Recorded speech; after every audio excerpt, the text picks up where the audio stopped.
gotten the value, which is why you see these customers so excited. They're coming here and they're getting immediate value, and they're able to use this next generation platform to do everything that they've heard that's possible.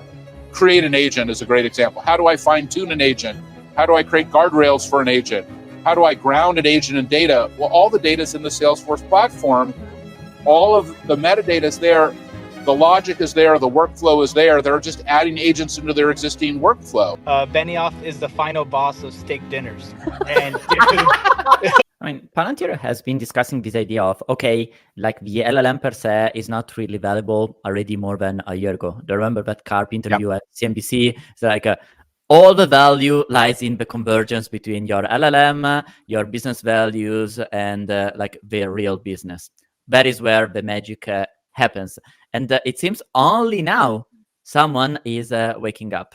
This is a clip that emerged just the other day from a Salesforce CEO talking about essentially AI agents that are not just chats. A lot of companies are rolling out agents now, ServiceNow, Microsoft. How do we know this isn't just another buzzword like Copilot?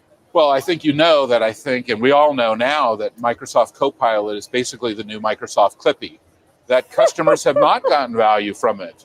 You know, these LLMs, this is like, we're selling science projects to companies, and they're tired of it. They have not gotten the value, which is why you see these customers so excited. They're coming here and they're getting immediate value, and they're able to use this next generation platform to do everything that they've heard that's possible.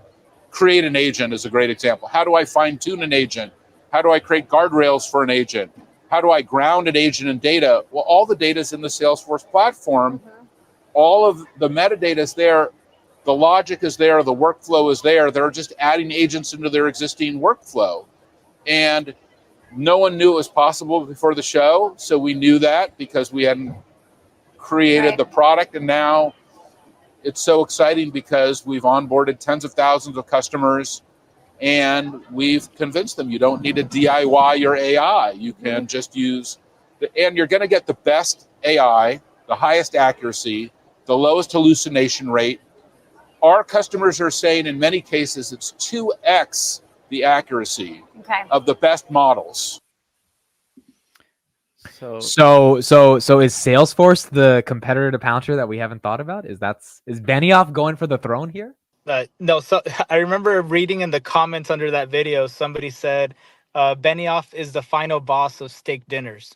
And dude, it was so good. It was so good, dude. I was dying, man. Because that's all I was thinking in my head. I was like, this guy is just saying all the right words. It looks like he's just been watching Alex Karp videos all day. Literally the same. Yep. And it just seems in his mind, he's like, what would Alex Karp say? What would Alex Karp say? And he's just saying that. But dude, hell no. Like I don't like it when they say, oh, some customers reported this. It could just be their two worst customers who had the absolute worst dog shit, what is AI, and all of a sudden they're twice as good, but they might still be crap. It's just they're improving from zero. So those numbers, they don't mean anything. The dude was just corporate speak, like it didn't mean anything really. It was corporate speak with zero emotion. Like when Karp said that hydrocarbon analogy, and he's just like, he's just like flowing and explaining it. I got none of that. I got, agents matter. AI is real. Give me a higher valuation on the stock, please. Arnie, what was your thoughts on the video?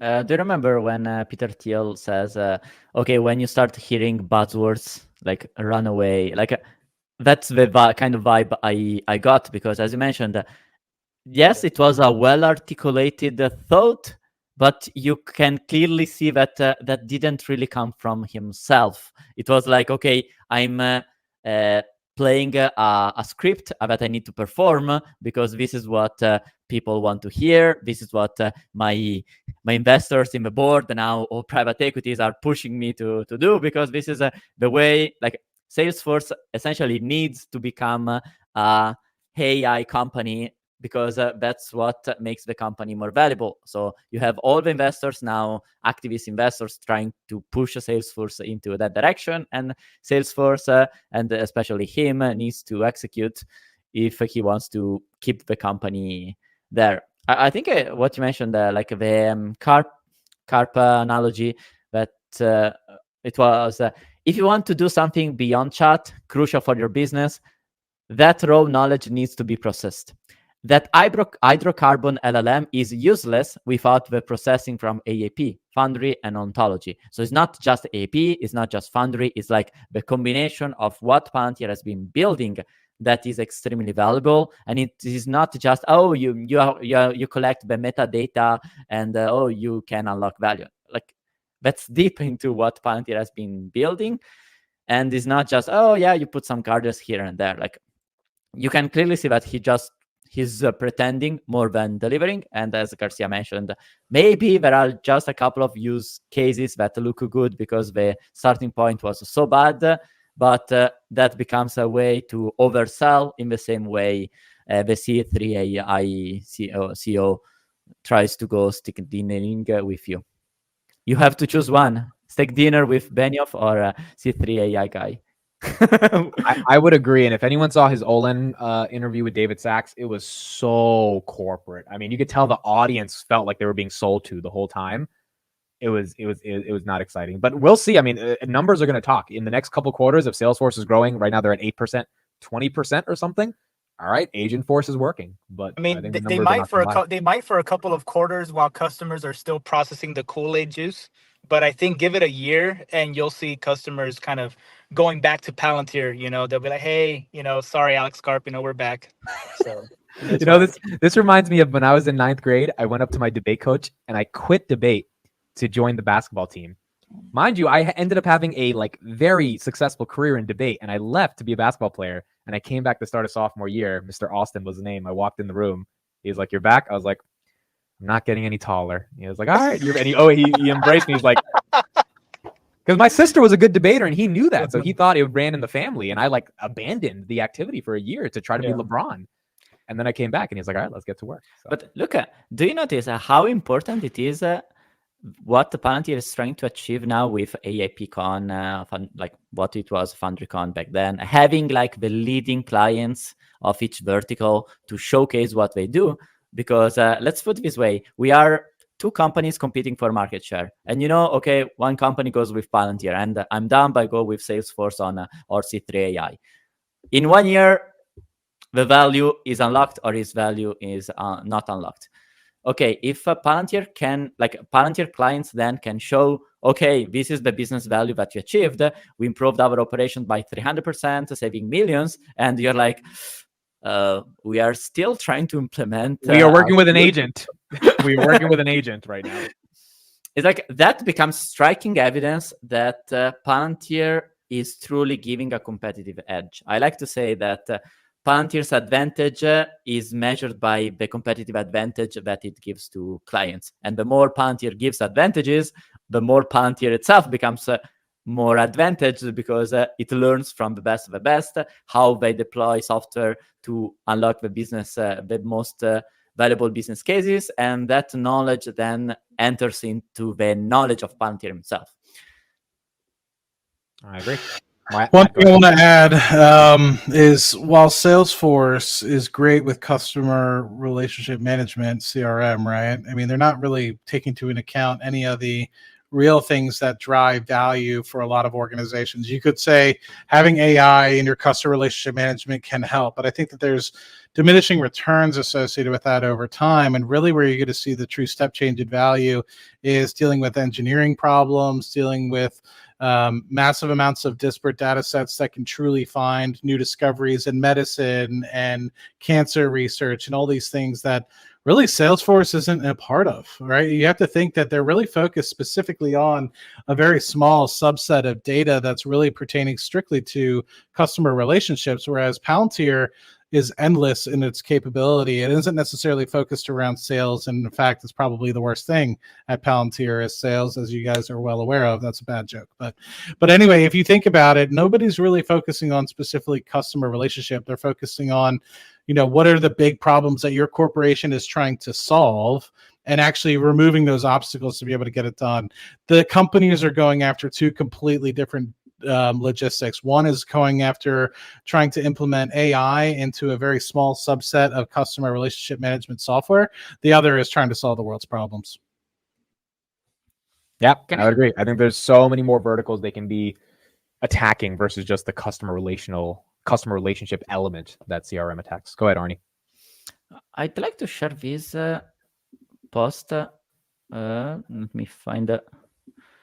Oh, okay, so we have one of the most important moments on the Palantir equity story, because we got a sort of negative reaction from Gordon Johnson, the famous guy that keeps having a sell rating on Tesla since forever, obviously not making like a good image of himself, just saying, oh, just watch the CEO of Palantir, and it's me, or he cannot explain what the company does. I'm amazed by Maher keeps asking him what he does, but he doesn't seem to explain. And there was a great answer from Ted Mabray, so the global head of the commercial side, that had this paragraph that seems very interesting to me. Like, internally at Palantir, we rate deployment health by how closely the one-sentence description of what our software does aligns with clients, with a sentence description of what the institution does. This enforces alignment with our customers and ambition in our product development.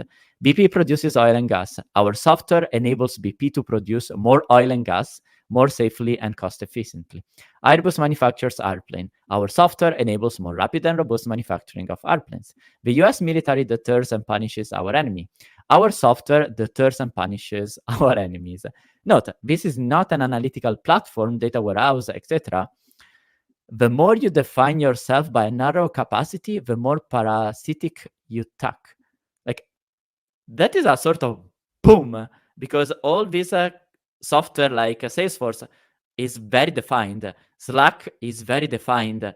Palantir is, we are software to unlock value. And the way the value is unlocked then is just a tool to unlock that value. Right. No, I think it's really important, dude, because what Ted was saying in that post as well is Gordon Johnson, this guy who's had this $24 price target on Tesla, has always been antagonistic with Tesla, really not for any fundamental reason other than it helped build his brand to be antagonistic against Tesla, because then he would get all this attention, even if it was negative. That helped him get more clients and put more money in his pockets. And so I think he's looking at Palantir. He's seeing, okay, so you got a guy with a crazy hairdo, and he's on Bill Maher, and he's maybe not explaining the company the way you are accustomed to hearing a SaaS company be explained. And as a result, he doesn't understand why the stock is up 115% year to date. And what Ted was saying in that post is those types of people have consistently doubted Palantir. Even Karp mentioned in an earnings call a couple of quarters ago that these types of analysts, the Gordon Johnsons of the world, are like the generals in the army and the military that said to Palantir, your software is never going to work, or there's no way the government would ever buy it. And now you've got those same people coming to AIPCon to present on how the software is working, just like these analysts eventually will have to change their tone. So it's just so interesting to see that 180 from either the analyst community or from the government officials. And I think that's only going to keep happening more and more and more once our boy Rishi finally changes. Maybe that'll be the top, but it's happening. It's happening more and more. Oh yeah, and that kind of reiterates my favorite Karp quote. I wish I could find the video. Maybe John could find it one day. I'll shoot him a message. But I don't know if it was during an earnings call or if it was during a conference. But Alex Karp said, "We are the ones that are most aligned to your company's goals. To your company's, so." Alex Karp reiterating, like, we are the company that is going to be the most aligned. It's not about extracting as much money as we can from you. It's like, what are your goals? We're going to help you reach those goals better, faster, more cost effectively. And they've proven that. And they've always shown that, like they show that with every customer that every client, every partner that they're with. So, I mean, they'll just stay aligned with their partners, the whole way through. All right. Palantir is a cold stock. It is a meme stock. It is a stock that has momentum because individual investors keep piling into it. It is not really even a stock. It is just a barometer of enthusiasm of some business that may or may not be doing well. I wish there were more to it.